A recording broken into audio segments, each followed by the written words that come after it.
ግድቡ እውን ሆነ በኋላ ደግሞ የአሜሪካኖቹ ኢትዮጵያ ላይ አሁንም ተጽዕኖ ለማድረግና የተወሰኑ እርዳታዎችን ለመከልከል የሚነሱ ጉዳዮች አሉና እነዚህን ነገሮች አንተ እንዴት አያቸው? አለፈነዋል እኮ የአሜሪካ መንግስት ምን አይነት ጫና ነው ሊያመጣ ይችላል? ምንም ዶናልድ ትራምፕ የሚባል ሰውዬ ምንም አይደለም ነው የማይችሉትን ጨዋታ ነው የተጫወቱት።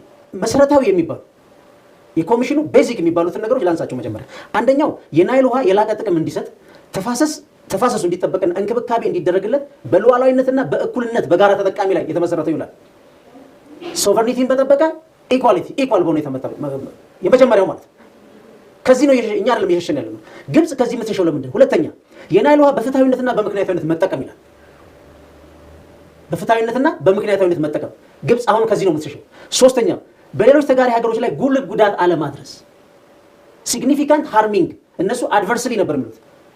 አድቨርስሊ ማለት አንድ የኢትዮጵያ ገበሬ ገላውን ለመታጠብ በኩባያ ውሃ ቢያደርግ ቀንሷል ይሉ ማለት ነው።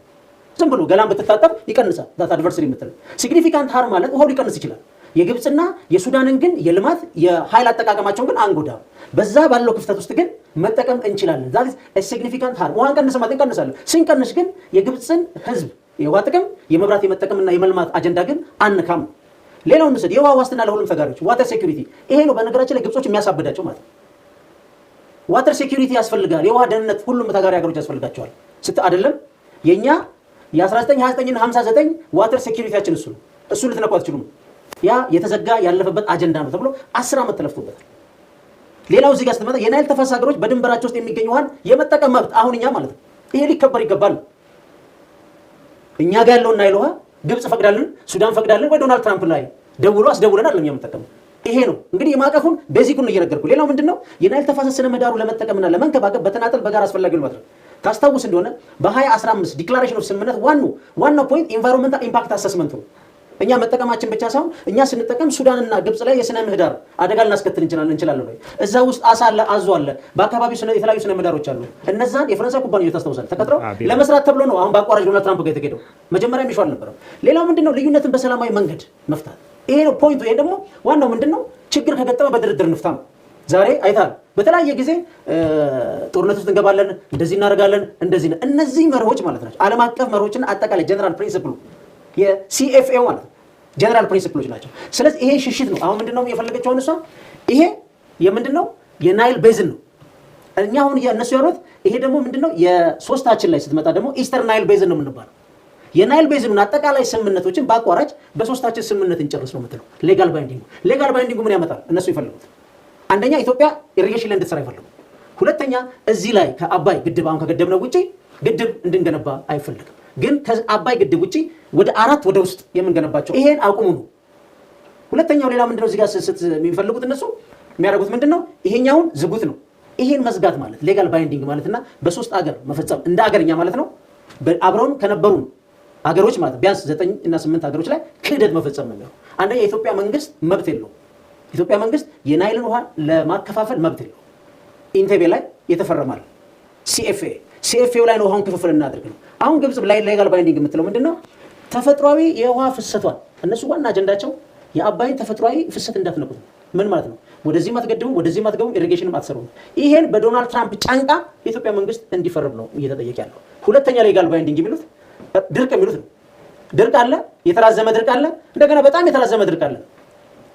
እኔ እስከማውቀው ድረስ ግብጽ ድርቅ ነው ወይና አደጋ የምትለው ክረምት የምትለው ምን አንድ አይነት ኦልሞስት አንድ አይነት አየር ንብረት ነው። ድርቁኛ ጋር ነው ያለው። ድርቅ ደግሞ የእግዚአብሔር ነው። ግብጾች የህዳሴውን ግድብ ውሃ ማቆሪያ ለማድረግ በነ ዶናልድ ትራምፕ እና በነ ወርልድ ባንክ የሚያደርጉት እንቅስቃሴ ተሸክመው ነው የመጡት። ልክ እነሱ ድርቅ ገጠመን ሲሉ እኛ ጋር የተጠራቀመ ነው ለመልቀቅ ራሱ ድርቅ የሚባለው ኮንሰፕት በራሱ ምንም ስምምነት ላይ ግብጽ የህዳሴን ግድብ የውሃ ማቆሪያ ማድረግ ነው ፈልገው ይሄን መታረጋው ነው የፈለገው በነ ዶናልድ ትራምፕ በነ ወርልድ ባንክ ትከሻ በመምጣት ነው። የዚህ ግድብ ሚስጥር ገንዘብ አይደል? የዚህ ግድብ ስኬት ገንዘብ አይደል? ዋናው ስኬት አንድነት። አንድ ከሆንክ ካልተከፋፈልክ ምንም ነገር ማሸነፍ እንደሚቻል ማለት። በነገራችን ላይ ታስታውሳለህ እኮ ከአይኤምኤፍ ወርልድ ባንክ እና በተጓዳኝ እንኳን የሚመጡት ገንዘብ ማስቀረት ችሏል እኮ ግብጾች። ማስቀረት የማይችሉት ግን ከየአንዳንዱ ኢትዮጵያ ኪስ ውስጥ የሚወጣውን ገንዘብ ፍቃደኝነትና ለሀገር ያለን ታማኝነት ግን ማስቀረት አይችሉም። ካንተ ኪስ የሚወጣውን ገንዘብ ግብጾች ሊወስኑ አይችሉም። የአሜሪካ መንግስት ሊወስኑ አይችልም። መሰረት ድንጋዩን ስናስቀምጥ መጀመሪያ የነበረው ኢትዮጵያ በምን እንደምትታወቀው በረሃብ፣ በድህነት፣ አለመረጋጋት አጠቃላይ ዓለም አቀፍ ሚዲያ ሲዘግበን የነበረው ማለት ነው። መሰረት ድንጋዩን ስንመጣ ወደ ዴቨሎፕመንት ወደ ልማት አጀንዳ ተቀመጠ። እስከዛ ጀምሮ በአልጀዚራ የምታያቸው በነ ቢቢሲ በነ ሲኤንኤን ትልቁ ስዕላችን ከግብጽ ጋር የገባ ነው። የመጀመሪያ ታስታውሳለህ ስንቀይሰው ውሃውን ማለት ነው አባይን የሚያህል እንግዲህ ረጅም ወንዝ የመጀመሪያው ነገር ለማቆም ማስቀየስ ስናደርግ ከዛች ዕለት ጀምሮ ነው የግብጽ ሚዲያ የተነሳው። መጀመሪያ አላመኑንም፣ እርግጠኛም አልነበሩ። ገብቷል። ልክ ይሄ አደረግን። የኛ ኔሽን ብራንዲንግ የምንለው ብሔራዊ መለያችን ምን ሆነ ማለት ነው? ለልማት የሚታትሩ ትልቅ ራዕይ ያላቸው ወደፊት መጓዝ የሚፈልጉ ህዝቦች እንጂ የተራቡ ያልተረጋጉ ወይም እንደ መንግስትና እንደ ህዝብ መወሰን የማይችሉ የሚባለውን አጀንዳ ዘጋ ነው ማለት ነው። ዛሬ ላይ እዚህ ላይ ስንመጣ ደግሞ ምን አደረግን? የሚችሉ ብሔራዊ መለያችን ምን አለ ማለት ነው? የሚችሉ ህዝቦች ሆንን ማለት ነው። አዲሱ አመራር የተለያዩትን ጫና ቢኖር ይሄን ማሳካቸው ይሄን ክሬዲት ማንም ሊነሳ አይችልም ወይ በካዲነት በምን ሊፈረጁን አይችሉም። ምክንያቱም ካሸነፍ ዓለም ካሸናፊዎች ጋር ያለች ዋናው ኔሽን ብራንዲንግ ነው። እነ ግብጽ የሚያስጨንቃቸው አጠቃላይ ደግሞ ቀጠናው ላይ የምታየው የዚህ የኛ ብሔራዊ መለዮ ኔሽን ብራንዲንጋችን እየተቀየረ መምጣት መጨረሻ ላይ ከጂኦፖለቲካል እንቅስቃሴውን ተጽዕኖም አንጻር የሚያስከትለውን የግብጽ ፖለቲከኞች ጠንቅቀው በመረዳታቸው ነው። የእያንዳንዱን ኢትዮጵያዊ ፐርሰናል ፕሮፋይል ቀይሯል። ይግድ ምን ማለት ነው?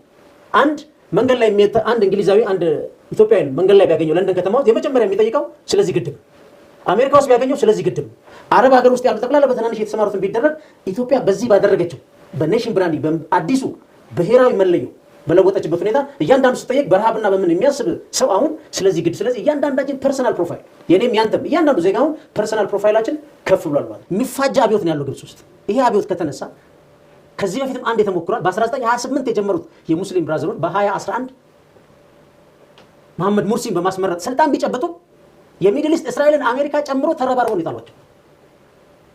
የሙስሊም ብራዘሮች የግብጽ ህዝብ እስከመረጠው ድረስ ማንም ምንም አያገባው። የግብጽ ህዝብ ነው በግብጽ ፖለቲካ ወሳኝ። ግን አይታል እንዴት እንዳወረዱት እነ ዶናልድ ትራምፕ ማይ ፌቨራይት ምንድን ያለው ዲክታተር እያለ ኢማጂን አሜሪካን የዲሞክራሲና የሰብአዊ መብት ልዕለ ኃያል ወይም የሞራል ልዕልና አለ የምትል እንደዚህ አይነት ፕሬዚደንት ዲክታተር የሚመርጥ ፕሬዚደንት ማለት ነው። ስለዚህ ግብጽ ውስጥ እስራኤል ስጋቷ ምንድን ካመለጠ የተደራጀ ኃይል ማለት ነው። የታጠቀ የተደራጀ በማንኛውም ሰዓት መንግስት የሚሆነው ኃይል ማለት ነው ሙስሊም ብራዘርሁዶች ናቸው።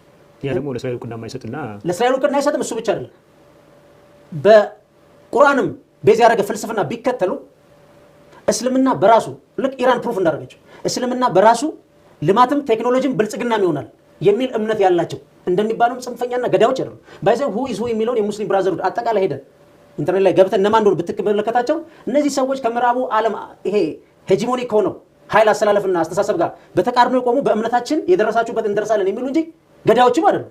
የሚገድሉት ግን ያው ምህረት በሌለው ወታደራዊ መንግስት ባይዘው ከወታደራዊ መንግስት ውጭ ቆጣ ግብጽ 30 ምናምን ዓመት አካባቢ እኮ ኦልሞስት ምንድነው ሰዓት እላፊ ምንድነው ይባላል በአስቸኳይ ጊዜዎች ያሉ። ስለዚህ የእስራኤል ስጋት የተደራጀው ኃይል ቀጥሎ የመጣው የሙስሊም ብራዘርሁድ ነው። እሱ ደግሞ ለእስራኤል እውቅና አይሰጥም።